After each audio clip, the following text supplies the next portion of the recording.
एक समय की बात है जब एक छोटा सा गांव था। इस गांव में एक बुढ़िया रहती थी जिनका नाम धन्या था।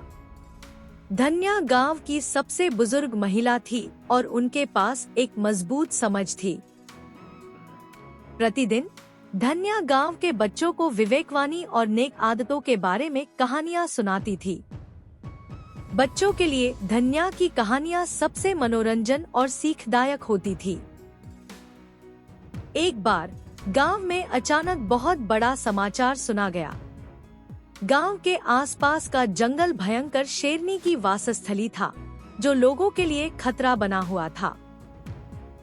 बच्चों को सुनकर यह खबर बहुत हैरानीजनक थी। वे सोचने लगे कि इस समस्या का हल क्या हो सकता है। तभी उनके दिमाग में धन्या की कहानियां आई। धन्या ने एक युवा लड़के की कहानी सुनाई जो अपनी होशियारी और साहस से शेरनी को गांव से दूर भगा दिया। बच्चों ने सुनकर सोचा कि यही समाधान है। वे गांव के सरपंच के पास गए और अपनी समस्या साझा की। सरपंच ने बच्चों की बात सुनी और फिर सभी गांव वासियों को एकत्रित किया। वे सभी मिलकर शेरनी के खिलाफ मिलीभगत का निर्णय लिया। उन्होंने एक योजना बनाई और एक साथ मिलकर उस शेरनी को गांव से बाहर भगाया।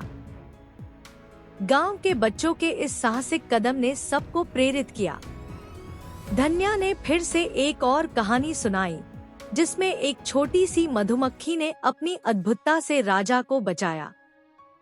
बच्चों ने इस कहानी से यह सीखी कि छोटी चीजें भी बड़ी महत्वपूर्ण हो सकती हैं। धन्या की कहानियों ने गांव के हर नागरिक को प्रेरित किया। वे सभी मिलकर गांव को बेहतर बनाने के लिए काम करने लगे। समय बीतता गया और गांव में एक नया रूप लिया। सभी ने मिलकर शेरनी को गांव से दूर भगाया और अपने जीवन को सुखमय बनाया। इस कहानी से हमें यह सीख मिलती है कि जब लोग एकत्रित होते हैं और मिलकर काम करते हैं तो वे हर मुश्किल को आसानी से पार कर सकते हैं।